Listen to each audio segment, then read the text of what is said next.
This was true of the Greeks, who began the bastardization, again, the European bastardization of Africa. The Western Asians had begun it 3,000 years before that. The Romans, a bunch of well-dressed thugs who could write well but couldn't think, who borrowed practically everything. They laughed at the Africans' concept of Christianity. The African was practicing and not giving it a name. This is why you don't know nothing about the African origins of Christianity. This is why a whole lot of people will not read Ben Yakinen's The African Origins of the Major Western Religions, Africa, Mother of Western Civilization, a Black Man of the Nile. Because he's telling it like it is, but you also will not read white radicals who identified Africa as the origin of the great religions of the world, especially Alvin Boyd Kuhn in his work, Who is This King of Glory? In Shadow of the 3rd Century. We have dealt with John Jackson, another radical black historian, with Man, God, and Civilization. We let some of our great scholars die in hunger, die wanting for friendship. Now, having devoted my greater portion of my life to scholarship and teaching and digging up information on African people and trying to make African people face reality, I have often said, a point that I wish you to consider, I didn't have to do it. I chose to do it, and if I had to do it over again, I would do it better. But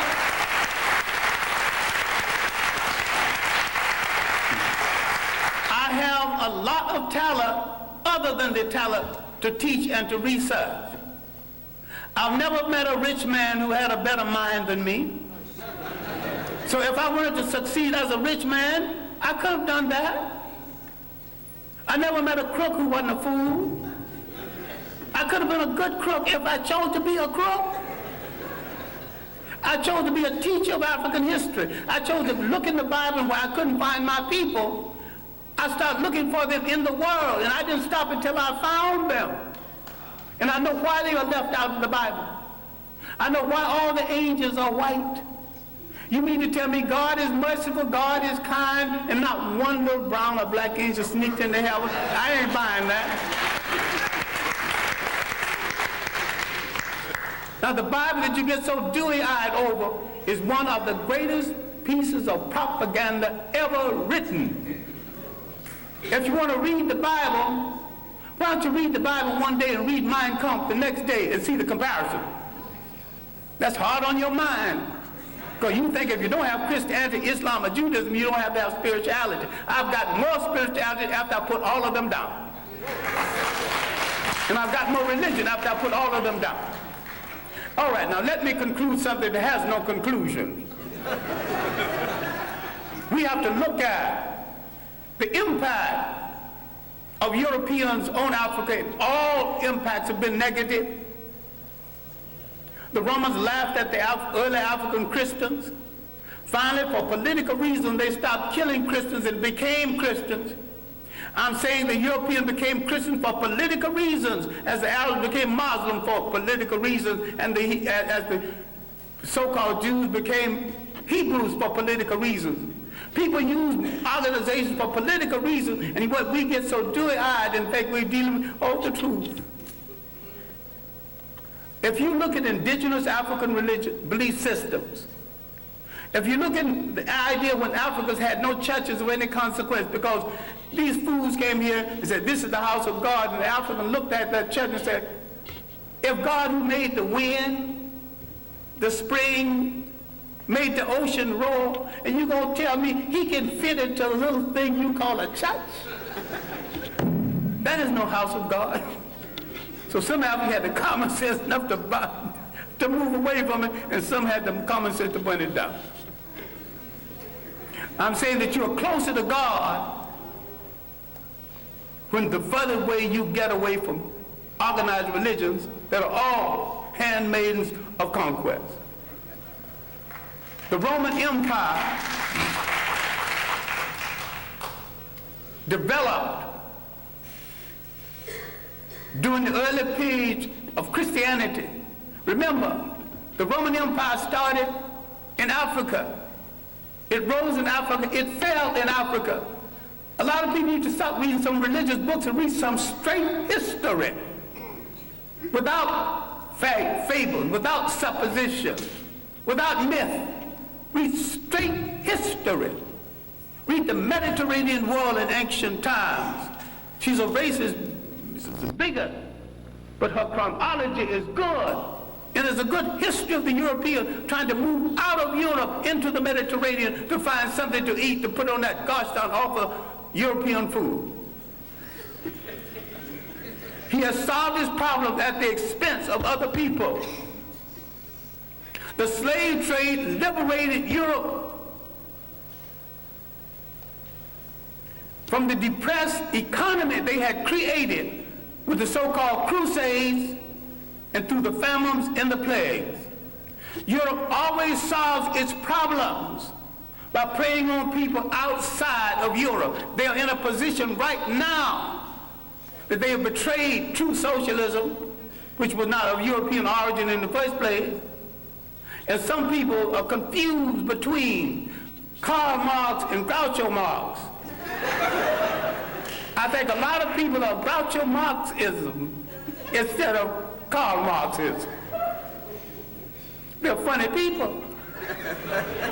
And if you think that system started in Europe, no system as humane as socialism could have started among a bunch of icebox people who prey on their brothers for their breakfast. Read Parman Colson's work, The History of the Modern World, especially the early chapters. Now, the evidence of Africans in the New World, the evidence of 1,000 years of civilization before slavery, all of this I'm not discussing because there is no time. But when the Romans disgraced themselves in the mismanagement of Christianity, they created a vacuum. Islam moved into that vacuum. The Africans thought that Islam would get the Romans off of their back. They were right. Islam got the Romans off of their back, and the Arabs jumped on their back, and they're still there, using Islam to justify it. Now, the African military man, because we are the greatest fighting machine in the face of the earth, if we ever discovered this, people are going to start running. Under proper leadership, proper inspiration, properly equipped, the black man is the greatest human fighting machine God ever created, if indeed God created it. I think the gods of Africa created it. Once you lose track of your heritage, you lose track of your liberty in this world. The Europeans doing the slave trade not only read the African out of history, they colonized history, they colonized information about history. They colonized image. They colonized the image of God. Who told you Christ was white? He was born in that part of the world predominantly occupied by non-European people. So you should not get into the argument about whether he's white. All you have to say, was he a Greek? No. Was he a Roman? No. But these were the only people partially white in the area at the time. If he wasn't a Greek, he wasn't a Roman, he was one of those other people. You don't have to argue about the shades of color. So far as you're concerned, once you establish he was not a Roman, he was not a Greek, your conversation is over.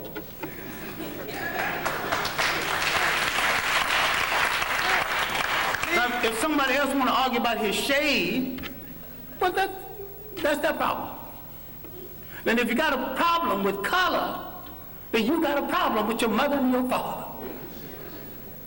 You have insulted your mother and your father if you don't like what they gave you.